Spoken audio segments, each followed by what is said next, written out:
I'd like to call to order the Pentucket Regional School Committee meeting, December 18th, 2018. Roll call, Wayne Adams. Joanna Blanchard. Here. Bill Buell. Here. Emily Dwyer. Here. Marie Falzani. Here. Dick Hodges. Here. Lisa O'Connor. Here. Chris Redding. Here. And Dina Trotter. Here. Great, thank you. And frozen. If anybody's too warm, we can get Greg to turn off the heat if you would like. Let's stand for the Pledge of Allegiance. Pledge of Allegiance To the flag of the United States of America and to the republic for which it stands, one nation, under God, indivisible, with liberty and justice for all. Thank you. All right, I'm looking for a motion to accept the agenda. Do I have one? So move. Second? Second. And discussion. We ought to do a duet. All those in favor of the agenda, raise your hand, please. Opposed? Carried. Thank you. Now let's take a look at the minutes, starting the business meeting of November 27th, 2018. Do I have a motion on the floor to accept it? So moved. Second. You did get a second. And discussion. All those in favor? Opposed? Passed. The business meeting December 4th, 2018. Do I have a motion? So moved. Second. And a second. Discussion. So I'm just going to explain for anybody who hasn't seen this before. This is something that came up when we were at the school committee conference, that we haven't been doing our proper work as far as the finance committee. We go over the detailed bills, but then it needs to get approved at the higher level by the full school committee, and we haven't been doing that. So that's why it's on there this week.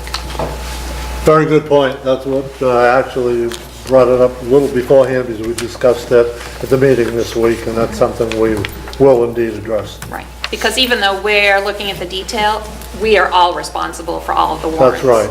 This higher capacity board has to okay it as well. Very good point. And we will address that. Probably by the next meeting. Well, aren't we doing it It's here? in right now. Yeah. We can do it right now. That's the next item. Any more discussion? All those in favor? Opposed?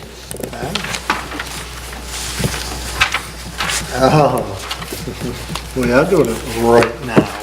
Business and Finance meeting, December 4th, 2018. Have I got a motion on the floor? Motion to accept. Can I move that if I wasn't there? And a second. Discussion. I know it's harder because you haven't had a chance to scrutinize it.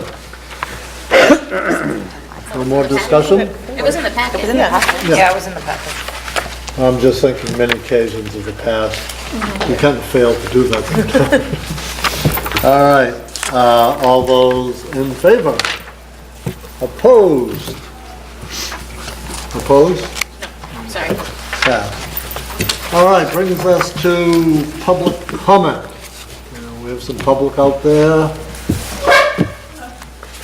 Would you like to make a comment? Nothing to sign. Because we have another spot later on, approximately 7:50, to have another public comment. If there's some material we discussed tonight that you want to comment on, then we're going to give you that opportunity as well. All right? Superintendent's news. All good news, Dr. Bob? All good news, always. So, it's superintendent news this week, and not superintendent's good news. You're good. The first part on there has to do with the contingency plan update. At the last meeting, someone had asked what I thought was a very important question. We were talking about should the high school, one of the structures, the HVAC, plumbing, or electrical fail at the high school. We talked about what that plan would be in terms of moving the high school students over to the middle school, and then the middle school being displaced.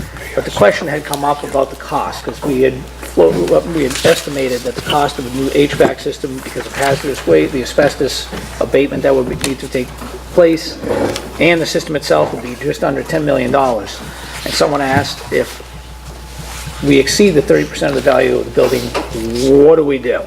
Doesn't that change everything? So I spent a little bit of time just going through and looking up information to make sure that you all had this actual factual information. So I want to go through this just very carefully so it clarifies. At the time I said I wasn't sure. I think if we exceeded 30%, it'd be excess of $40 million. So here's what I found out. In fiscal year 2018, the building itself was assessed at $12,104,700. So, and there's the tax card. I pulled the assessed card right there, so you have it, so you can see it. And then I got into 521 CMR, which is the Architectural Access Board, and they get authority by Mass General Law, Chapter 22, Section 13A. You can read 3.31, but it says existing buildings, all additions to, reconstruction, remodeling, alterations, repairs, existing buildings, etc. You can read that. The key one is Section 3.32, which states, if the work performed amounts to 30% or more of the full and fair cash value of the building, the entire building is required to comply with 521 CMR.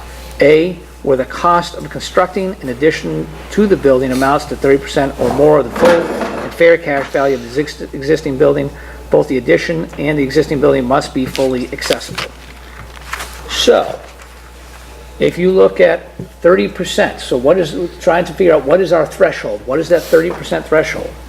30% of that $12.1 million is $3,631,410. And I just put in there as a note that the building value is not likely to increase from year to year. It's likely to decrease. So that $3.6 million that threshold will get lower and lower each year.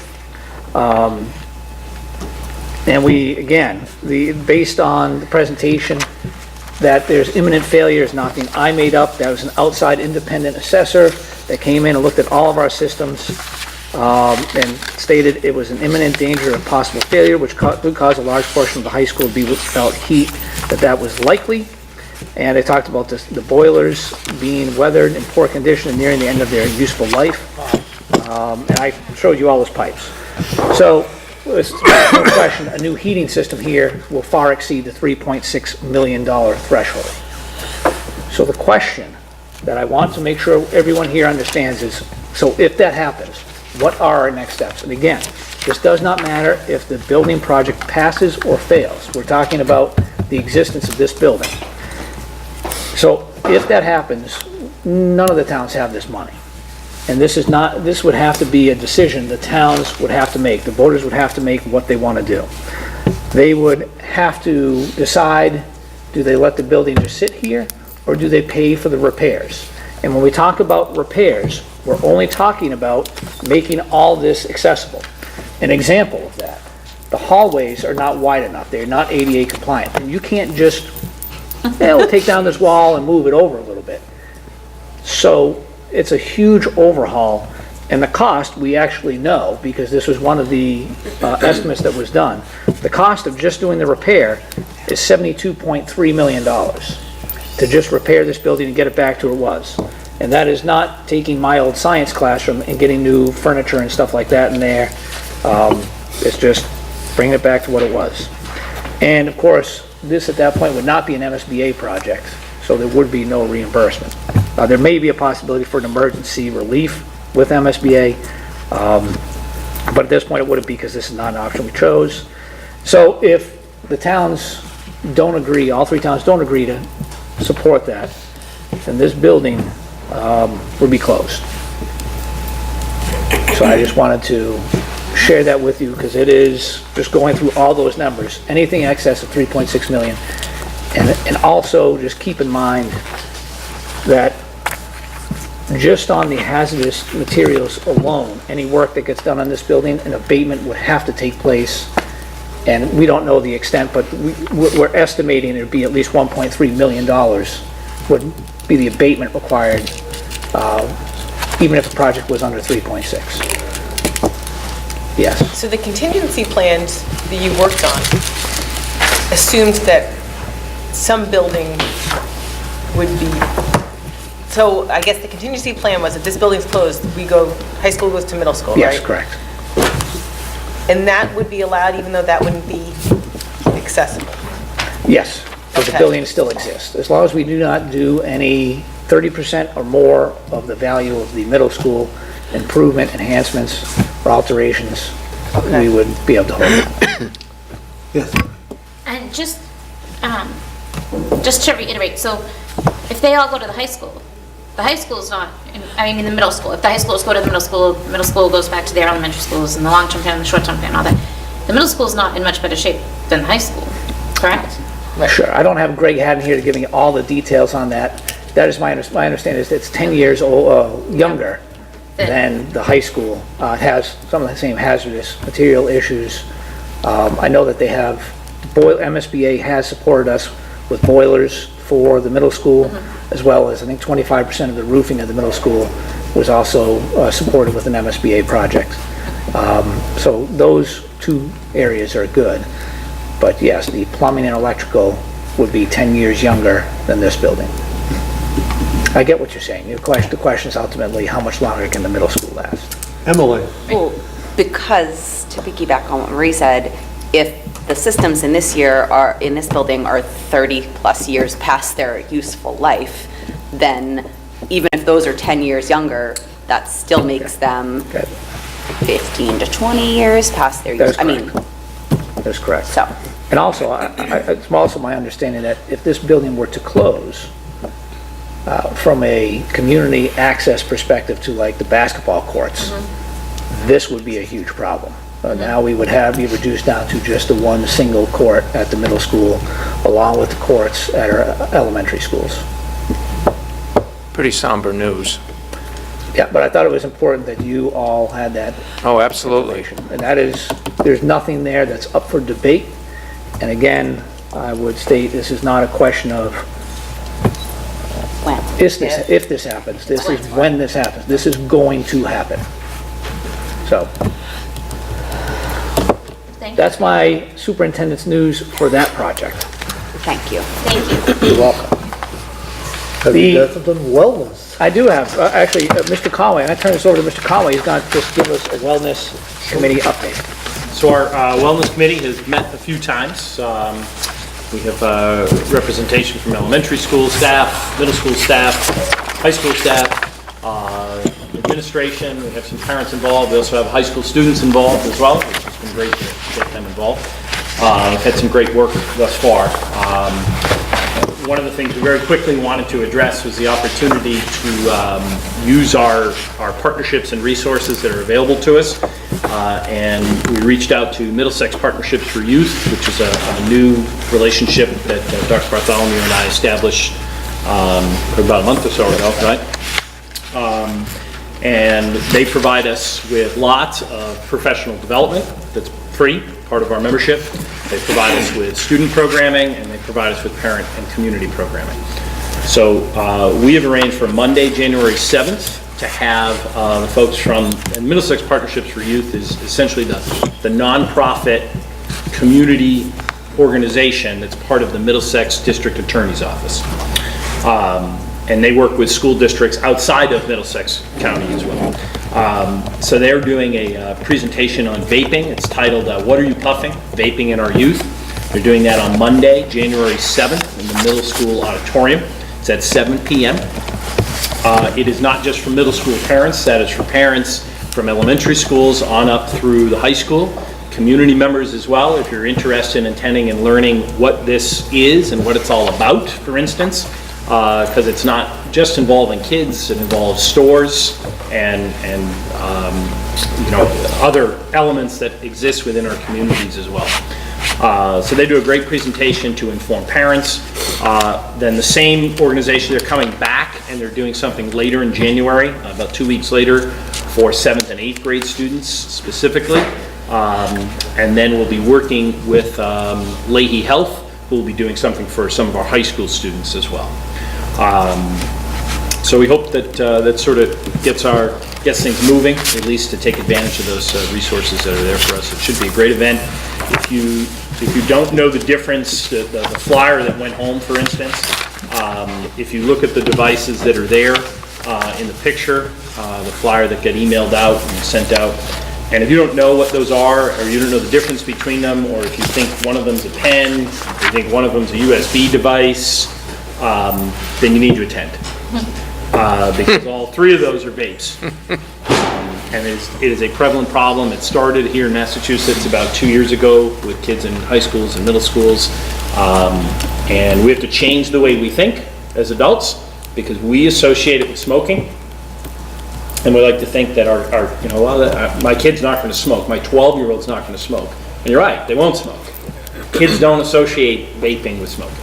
It's a different thing. That's not how we think of it as adults. So we need to know how they think about it. So that's why we're having that event. Any points of interest, comments, questions? Good job to get it going. Thank you, Mr. Conway. Moving on to new business. Greg, you got some update for us? Slight one. After we spoke with you 2 weeks ago, and I believe early, we have done some more budget work. The superintendent has met with his principals and various other individuals throughout the district. We've taken to heart where we are with this, as well as the comments about looking at alternative means of staffing that we heard from some of the school committee members.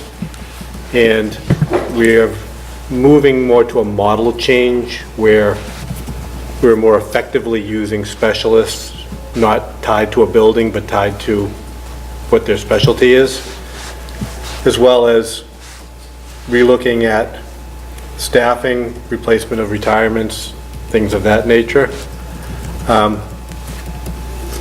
as well as maybe some administrative changes. And right now, we're sitting at a projected deficit of approximately $477,000. Two big unknowns still to come, obviously, health insurance and the governor's budget. Unfortunately, the governor's budget won't come out till the end of January, and the GIC numbers probably won't come out until either the last week of February or the first week of March. So we'll build into some contingency plans in the meantime. The raw backup is now being compiled. I've got now that I have a final number I can actually use towards a write-up in the budget cycle. I will get working on that as quickly as humanly possible, and the goal is to get you a budget book this year on January 15th. So you'll be able to see all those things that you mentioned to us, how they were incorporated and things like that, and give us plenty of time to talk about them while we wait for the governor's budget and the GIC to show up. Anything you'd like to add? Yeah. Yes. So in this entire process, one of the things I like to do is start from the very bottom. I just go every single line item, and I highlight questions I have, and I go through and ask Greg questions, and then Mr. Conway and I spent a good deal of time.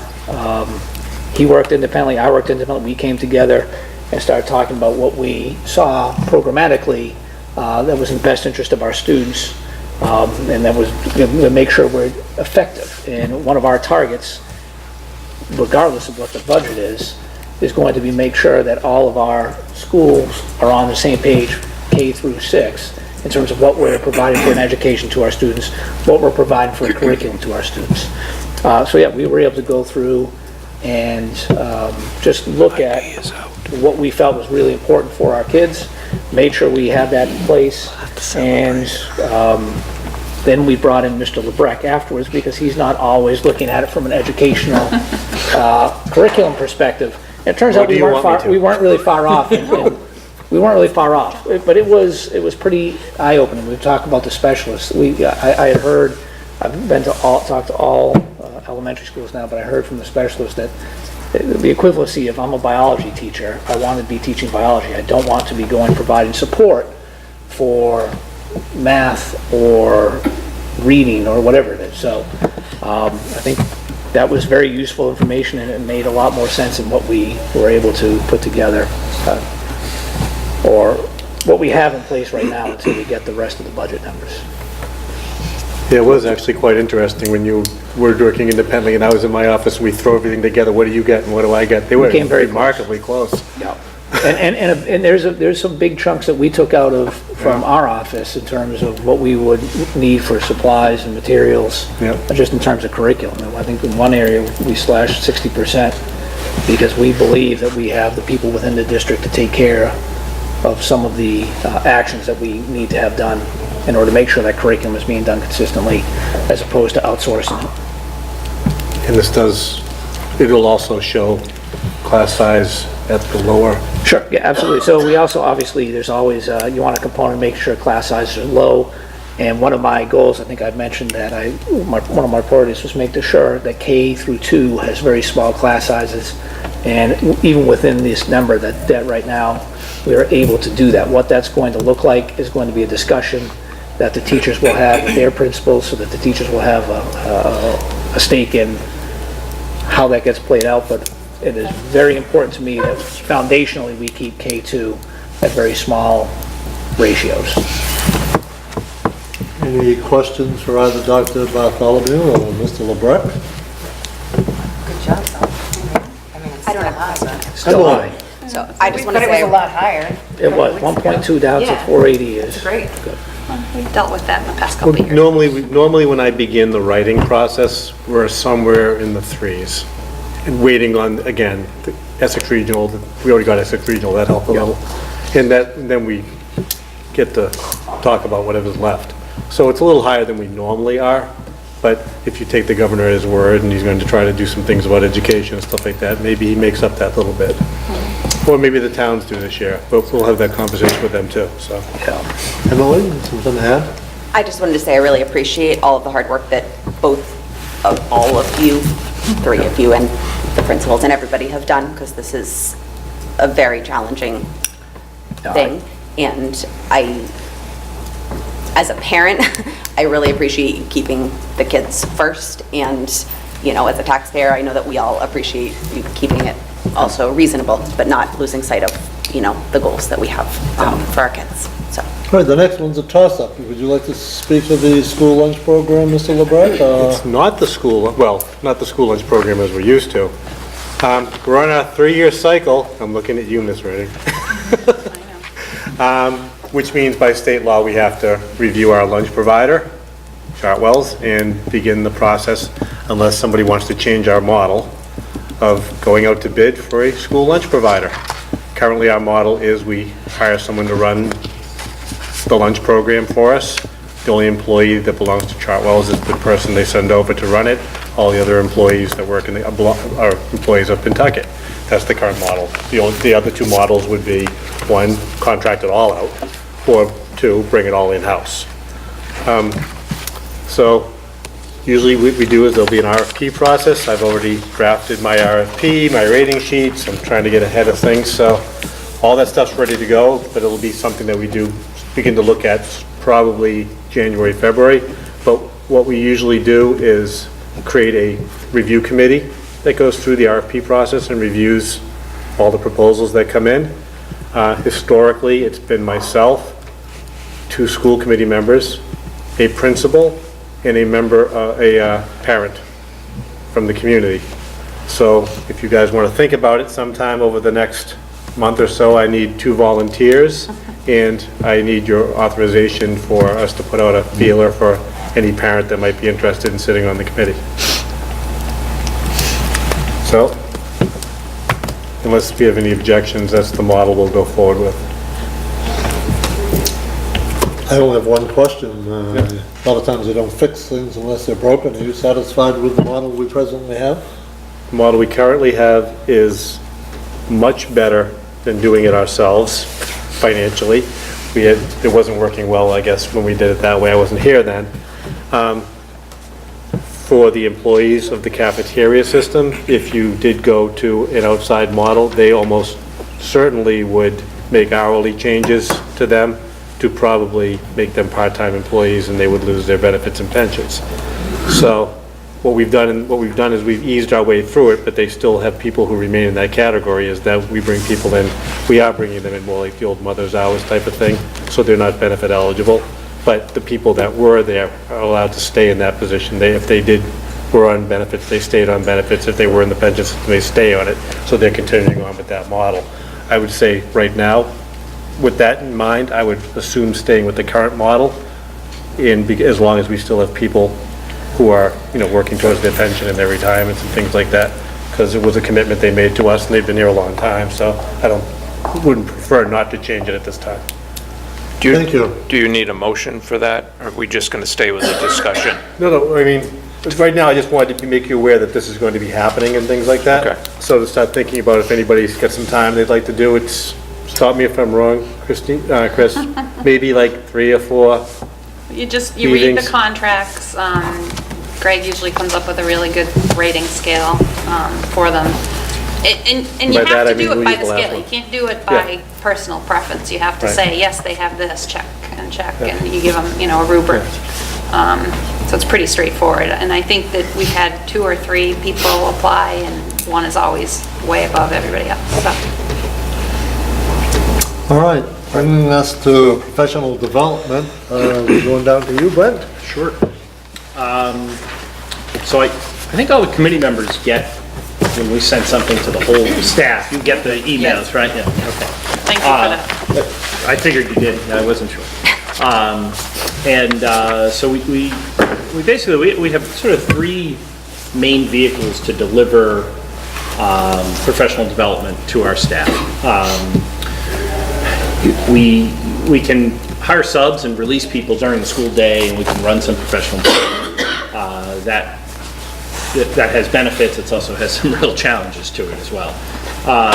We can make good use of our built-in time, so whether it's a full day of professional development that's in the schedule, or the early release days that we have on Fridays. There aren't many in the fall, those tend to be used towards conferences, but starting in January, for the rest of the year, we have 1 per month. And that gives us about 3-hour window to provide some professional development. And then the third option is for after-school professional development or professional development outside of the school day. Those are optional for teachers to attend, but we try to meet needs of teachers and staff, both for recertification and for their own professional learning that meets the needs of the district. So I thought we did a pretty good job in the fall, in the first half of the year, using 2 of those vehicles, well, 3 of those vehicles. We used the full days in August to kickstart some things. We had some good after-school PD going on, and then we had some release time for various folks to get moving, particularly at the elementary level. And then we did a survey not that long ago, about a month or so ago, just of the professional development needs, looking at both what topics people felt like they needed support on, and what format they wanted that to happen. How did they want to take advantage of those opportunities? And I tried to take those and craft it into what we know we need as a district too, and put together some PD options moving ahead. So just to highlight a few things for the committee of what's coming up, we are going to run another SEI course for the district. We had filled that course. I think we had 15 people on a waiting list in no time at all. So that just went out to folks yesterday.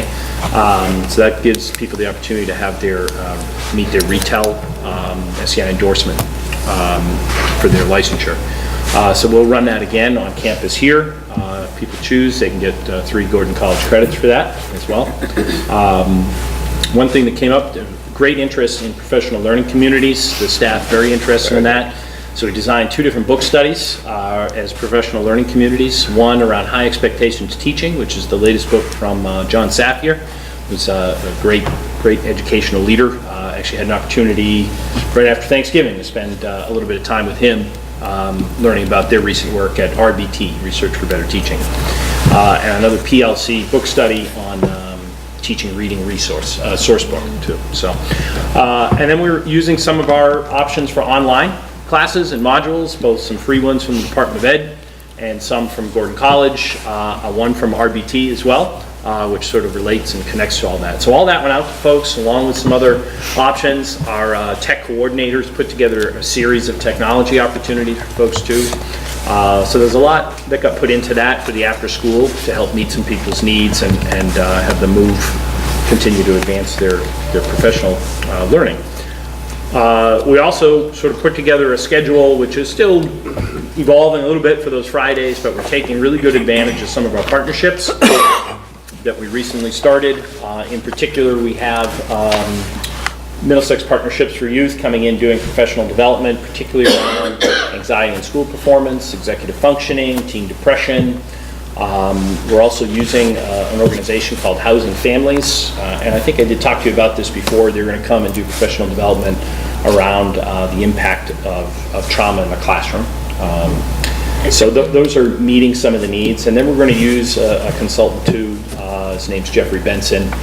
He's a former director of some alternative education programming, and he has written a few books, and he's going to help our middle school and elementary schools begin to develop sort of the foundation of a positive behavior intervention system. So be able to really sort of set that in motion so that the schools can take that and develop their own. So he's going to do some of that work with us too. So there's a lot of that going on, and on top of that, we're going to begin to do some comprehensive mapping of our mental health resources that we have in place, and begin to, that'll all sort of roll in with the social emotional learning and PBIS. So we have a lot going on. Looking forward to the rest of the year. We're going to try and plan some things for June too, and maybe some of that hinges on maybe the next conversation as well. But we'd like to begin to plan some things for June, at least for 2 or 3 days, in particular to do some content offerings and potentially partner with some neighboring school districts so we can be smart. Work smarter, not harder, and particularly for some of our secondary folks to have some content PD in the first couple days when school's out. Any questions? I have a question. So when you mentioned about some of the behavioral programs and you said each of the schools would develop their own, are they going to be working together while developing them, or? Yep, Okay. so that's some of the work that Jeffrey does. Benson, he will help sort of establish what is the structure and the framework that we can all agree upon, and there'll be a structure for that. There is a component that the schools have to own that. There needs to be ownership in it, and it can feel like it's their own. But there's some common frameworks and structures that it's going to have to meet. And it's going to work with also positive behavior intervention systems and supports. Ties in with the mental health. It ties in with all of the information we're learning about students and needs and trauma and social emotional learning. It's all about our own practices as well. So oftentimes we think about the needs of the students who are most struggling, and we think about that triangle of students who are having the greatest difficulty at Tier 3 or Tier 2, when in reality, on the preemptive side, looking at a positive behavior intervention supports and system, most of the work is done at the bottom. And it's all about our daily practices and our routines and our structures, our universal structures and supports that are put in place that everyone can expect. But even more so, everyone knows what they are, so you can not only expect them, you can count on them. And that's where a lot of the work will begin to flow. And that ties in with the RBT and John Saffier's work too, just about just good instructional practices and being really clear about all sorts of elements in your classroom are part of taking away a lot of the issues that the students may face.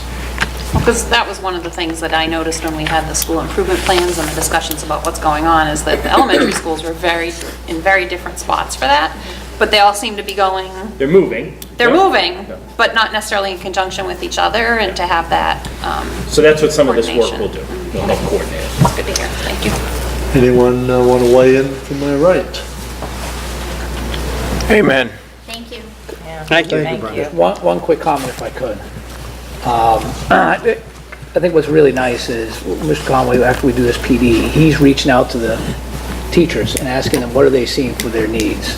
And a lot of what he's worked on putting together addresses those top needs. He's Google surveyed them to make sure that we're responding to what they feel like is most important for them to be successful in the classroom. So I think that's not always done in places, but I'm glad that's what we're doing here. All right. Would you like to continue with the alternative learning day? Sure. All right. I think, probably about a month or so ago, sort of asked the committee, I don't think it was a formal vote at the time, but it was a vote of, do you want us to proceed in looking at this? And we did just that, based on your consent at that point. And we put together what is essentially 3 different documents, and it's all sort of included in the packet for you, for Alternative Learning Day project. And I'm going to use one other phrase early on here, but we're going to begin to change our vocabulary around this. So I'm going to use the phrase blizzard bag, just for our own information for now, but about halfway through, we're not going to use that phrase anymore. I'm going to explain why. The concept here is really to call it an Alternative Learning Day project. And it is a project because this is being proposed as a pilot program to the committee. And when we really think, if you look at the introduction in the packet, it sort of describes where we're moving just in general in the 21st century. And how many of you know people who reside here in the community who work from home at least one day a week? Right? At least one day a week. There are many people who work from home on a regular basis. And the concept is, can we develop a structure for our students to work productively and interact and engage and learn outside of brick and mortar, outside of the physical structure of the building? And I certainly think we can, and I think it's a direction we need to go. Now, at the same time, it does not replace the fine educators that we have sitting with us today. So we're not trying to undermine the great work that they do either. But I think what we're doing is we're looking at an opportunity where, given both of our winters and the recent winters and the struggles that we've had, can we sort of put a curve on the edge of having so many snow days and so many cancellations that build up to the point where we're in school on June 28th? Can we make better use of our time and our resources to allow students the opportunity to engage in meaningful learning from home, if in the event that we have some cancellations? And that's what this pilot is really all about. And it's an alternative learning day. It also sets up the structure that we could potentially use something like this outside of a snow day in the future, maybe not in totality in the district, but maybe by grade level, by building, potentially for a variety of things. So our process thus far is we put together, this came forward, there were some educators here in the district who had approached me early on in August, saying we started to do some work on this last year. Is this something we can pursue? And I said, well, let's get settled, and then we'll go down that road. And so here we are. So we put together a pilot, wrote it up. The 3 different pieces that are here are basically an overview with some summary points, and it includes Alternative Learning Day project roles and responsibilities. So it clearly articulates, or at least it attempts to clearly articulate, the role and responsibility of everyone who works for the district, what they are supposed to be doing in the event that we have one of these alternative learning days in place. Right down to principals, clerical support, nurses, and so forth. And then it adds a PRSD Alternative Learning Day Project Pilot FAQ. So it's set up in the format of questions and answers. That really is intended both for staff members, for parents, and for students, so they understand. The example is, what happens if a student is unable to complete an assignment at home? And then there's answers to that. Okay. And then the last part is a letter that would be coming from Dr. Bartholomew that would go out to parents. Certainly the formatting is something that we may need to work on. It's extensive. I think it's a lot longer than what Dr. Bartholomew would typically want to send home for a letter. Yeah, it's a lot longer for sure. And 4 sentences, that's it. Doesn't fit in a tweet. But I think that the key point of what the information we're providing to you is communication is the most critical component in a project like this. I did work in a district last year where we implemented this. and we did it successfully, I think. It took a little bit of work. We had some tweaks along the way, but it went well. I took some time, so what you see here is sort of borrowed from both Melrose Public Schools, but also extensively from Wakefield Public Schools. So the Wakefield Public Schools are on year 3 or 4 of this now. Burlington is on year 3 or 4 as well. And Wakefield has really developed this very, very well. So we tried to use a lot of their knowledge and experience and sort of their trials and tribulations around how it worked. I'll just point out some summary points for the committee, and then certainly maybe at that point we can have questions. So the summary points, and also for the public, for anyone seeing it, is so the purpose is that an alternative learning day project is something where the district would provide an option to count the school day in the event that weather prevented our students or teachers from attending school in a given day. So right now we go to school for 180 days. If we had a snow cancellation currently, we would be going to school on the 181st day, and so forth. If we used an alternative learning day, we would remain at 180. That day wouldn't change. Okay. For the pilot, we're suggesting that for now we restrict it to only 3 days and not more. For lots of reasons. I think number one, we want to try it and see how it works. Some districts have gone to 5. Some have different formats, but we're suggesting 3 for the pilot, and that none would be done in consecutive days. In other words, if we had a storm on a Monday night, school got canceled on a Tuesday, and it was a bad storm, Wednesday was going to be canceled as well. Tuesday would be the alternative learning day, Wednesday would be a cancellation, and that would be day 181, so that would get added. Okay. The reason for that is twofold. Number one, we really value feedback, and students need to get feedback. If they do work at home, they need to be able to get feedback from teachers in person before moving on. Number two, it's not all that fair to teachers because they have to plan and prepare a whole nother day without the opportunity to engage with their students the same way. So, and that we have some time constraints to it as well. It is not meant to be having a 7-year-old sitting in front of a computer for 6 hours because there's a foot of snow on the ground. That's not the intention of this at all. And it does not restrict it to technology-based learning either. A combination of both. So that there's some suggestions around time constraints, considering we don't want kids to be sitting for 6 hours working from home like that. I provided the teachers with 3 different sessions in which we met. We went through this, we asked questions, I showed them some examples. Our technology team, our technology coordinators are working on some examples to work with teachers too. So what would various assignments look like? What are great ways you can do this? What are ways you can take the concepts of UDL and implement it as well? Some of them were technology-based, some were not technology-based examples. And that sort of is the basis of it. I think ideally, if this were approved, so just for your information, the state does not have policy, does not have regulatory guidelines around this. However, they did give us some suggested guidelines. They are working on formal state guidelines around this project. But they're encouraging people to do it at the same time and find ways to do it.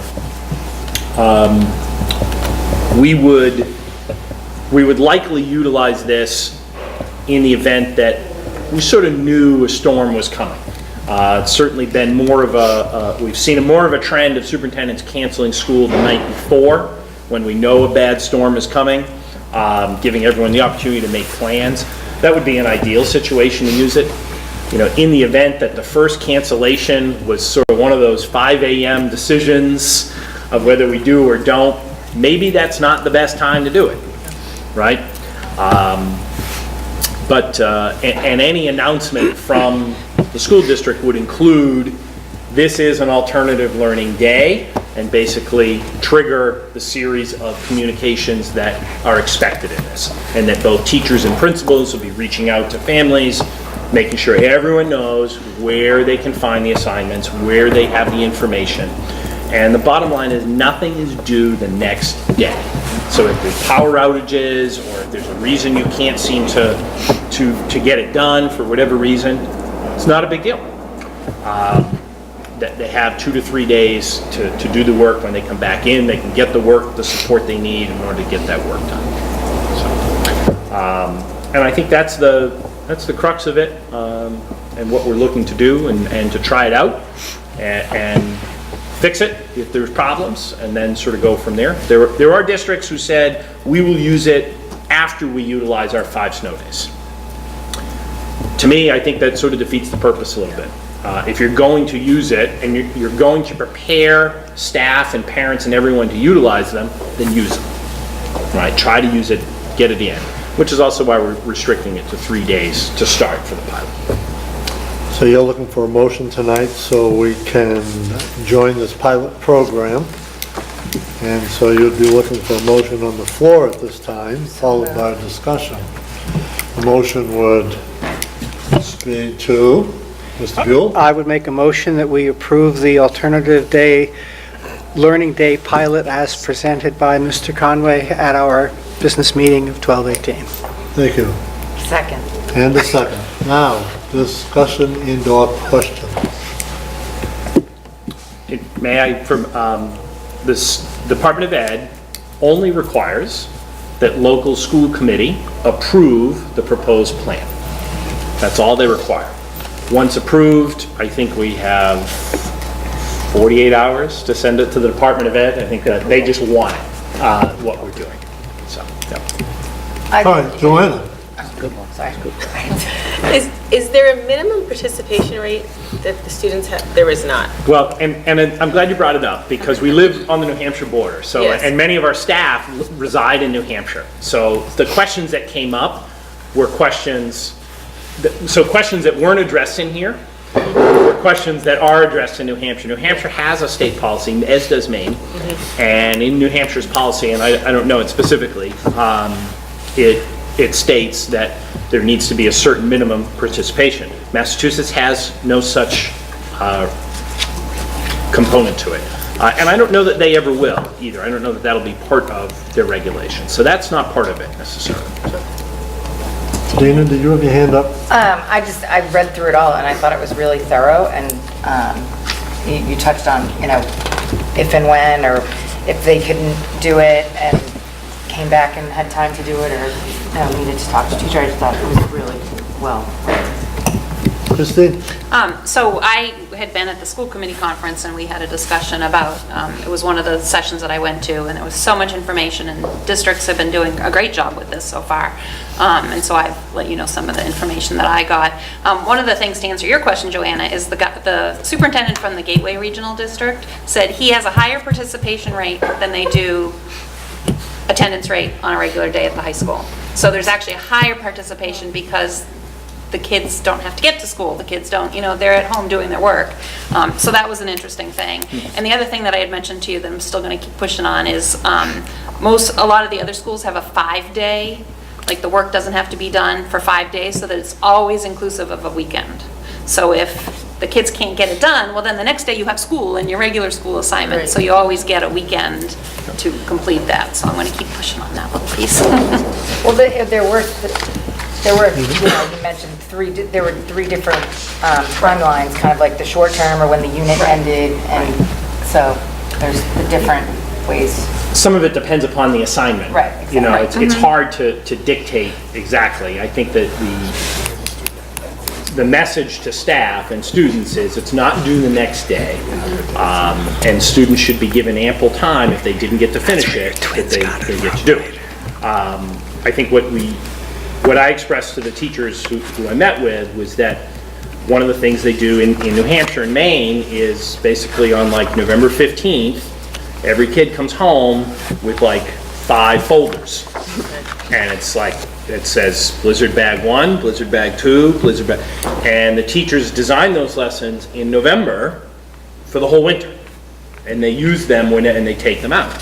So those lessons are not in sequence with what you're teaching.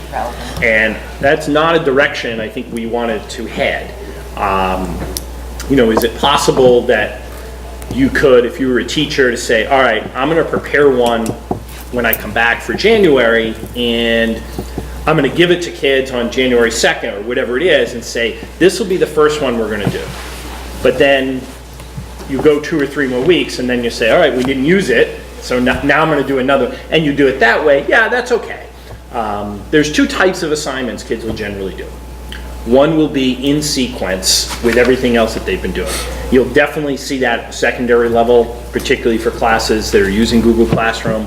They won't skip a beat. And in fact, in talking to some of the high school teachers who teach the AP classes, their little secret is, yeah, well, when we had snow days, we were still doing the work. We were doing this anyways, because they kind of had to. You know, they were up against the deadline for the test, was what it was.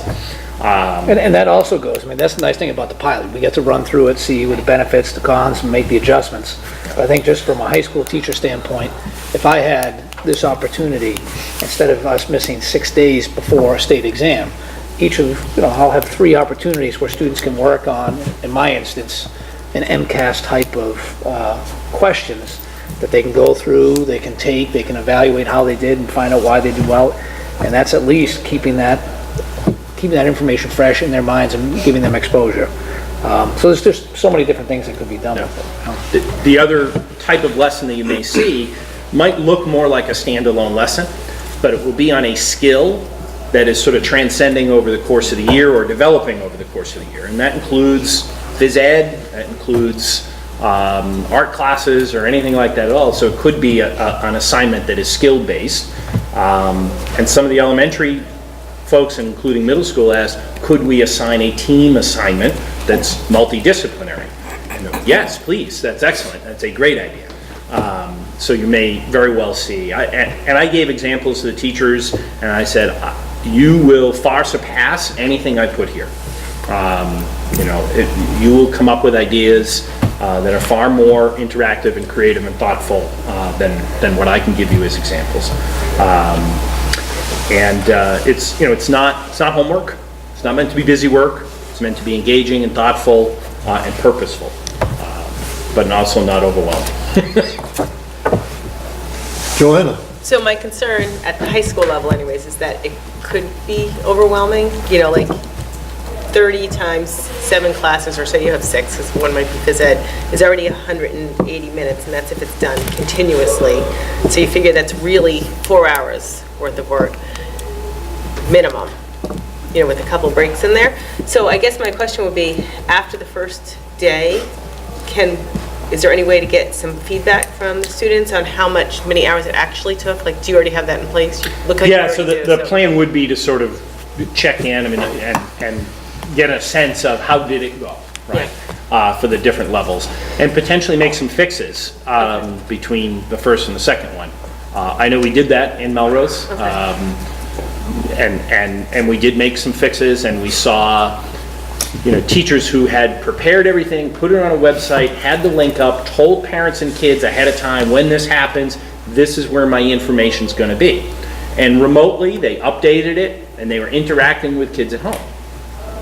And then you had teachers who they did the same thing, but that morning sent the link to kids and teachers, emailed them during the day checking in, and their participation rate was very high. So we immediately said, okay, so here's what you all have to do. You need to reach out and communicate, when it happens, because then you get your participation rates up. And that so that we changed what we were doing and made sure everyone was doing that. Anyone else? All right, then we have a motion on the floor, second, we discussed. So the motion was to accept it from Mr. Buell. All those in favor? Opposed? Passed, thank you. And that brings us to the preschool tuition on E. Mr. Buell, would you like to summarize, was you the first one that brought this up? Well, this was brought to my attention by a parent, and I will apologize to the committee for not having gone through the protocols. I had been in the middle of doing some research on it, and practically every public school in the state that has a preschool has some type of discount if you have more than 2 children in the preschool program. The minimum research also shows, I think, in this district, we might have 4 families right now that this would affect. So the financial impact is minimal. So my motion is as follows, that effective with the start of the second semester of the 2018-19 academic year, parents with more than one child enrolled in the district's preschool program shall have the fee of the second child reduced by 50%. This reduction, though, will not include families where one of those preschool students is receiving support services in the district.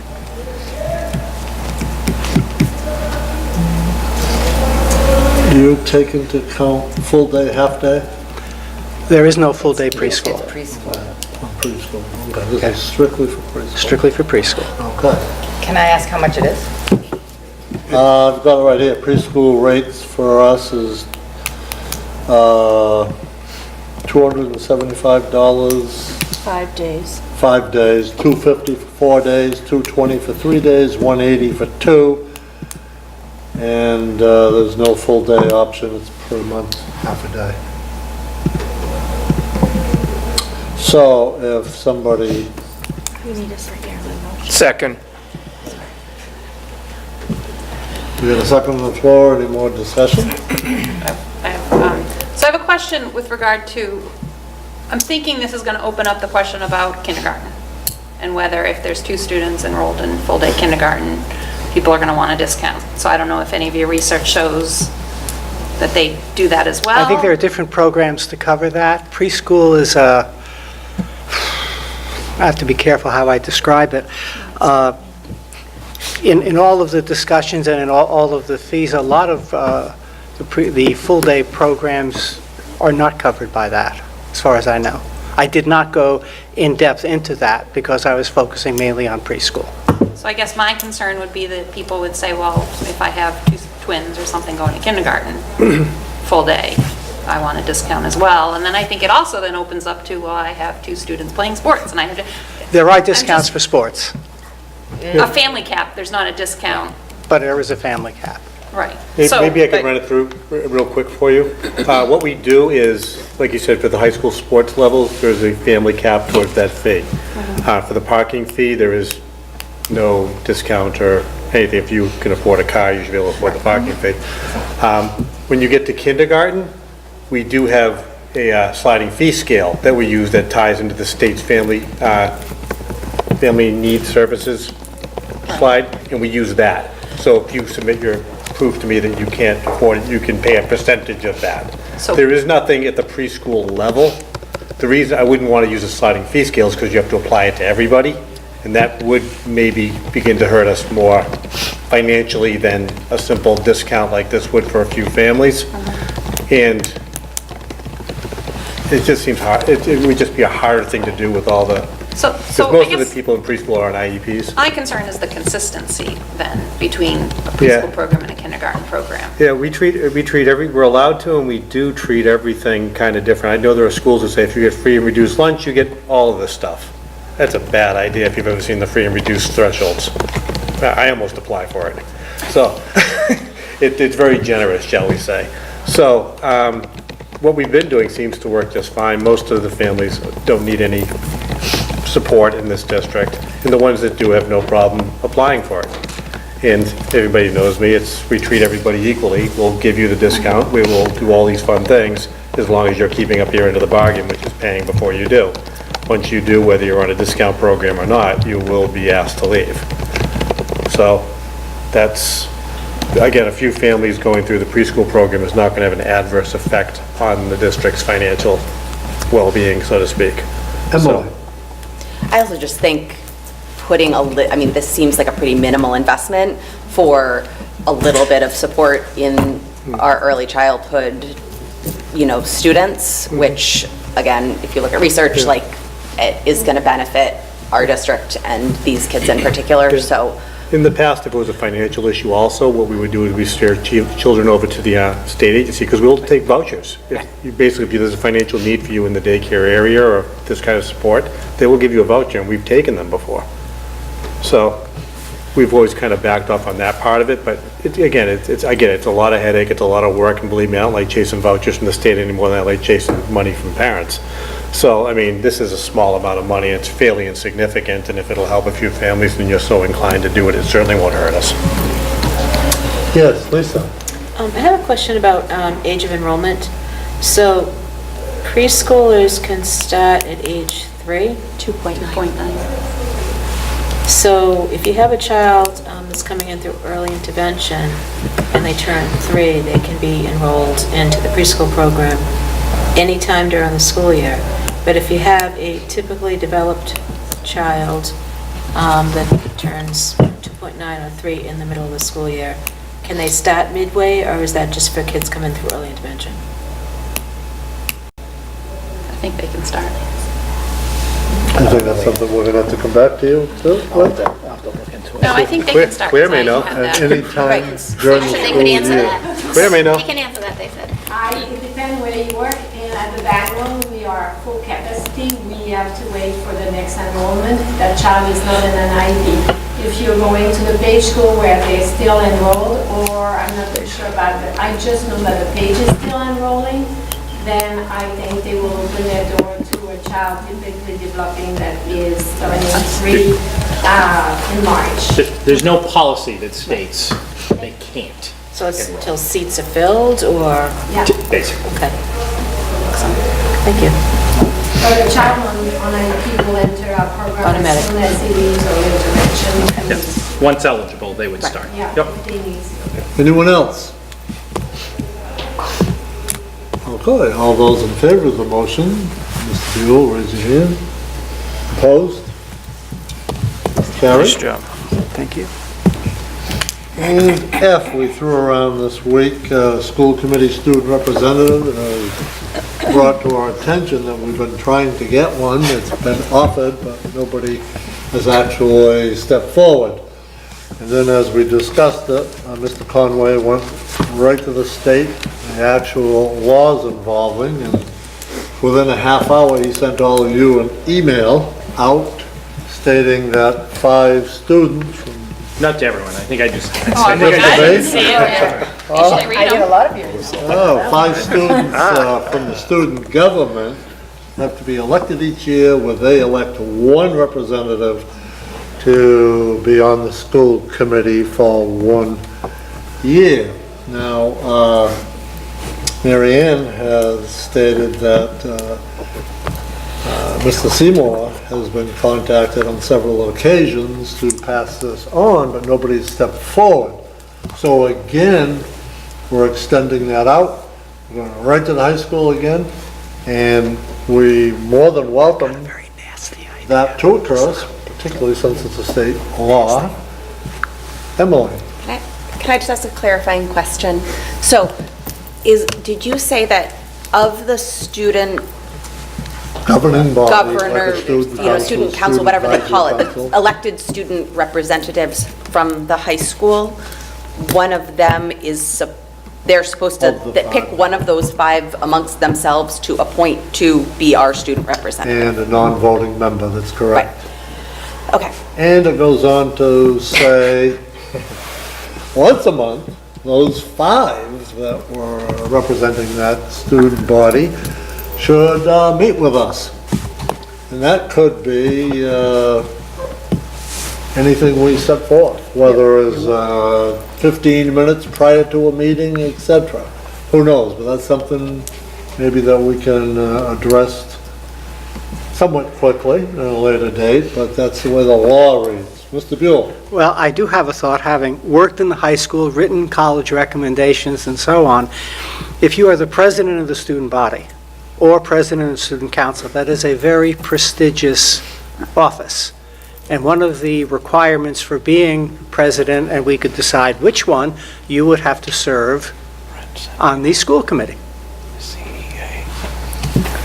So I actually, in my work with Mr. Seymour says, yes, they have all the student bodies in place, the class officers in place.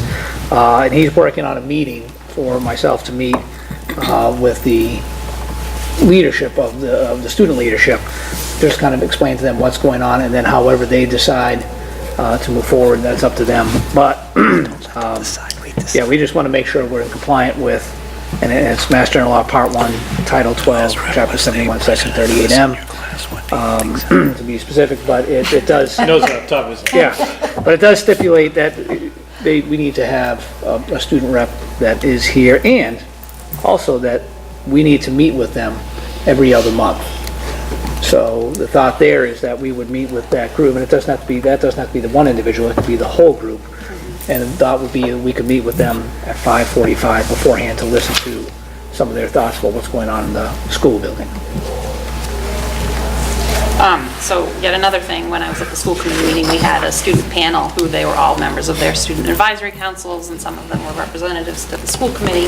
And one of the things that somebody said, and this might be something that we could go to Dorothy, who is going to be our new Mike Gilbert, how to garner some additional interest. And one of the things I just mentioned to Brent before is that in some schools, when they don't have people applying for these jobs, they actually have teachers nominate people, and that kind of gives the kids a little nudge to say, oh, my so-and-so teacher thinks I have that leadership skills. And it's not necessarily then have to be typical government at a high school is a popularity contest. It could be someone, so that the student government needs to be separate from the student advisory council.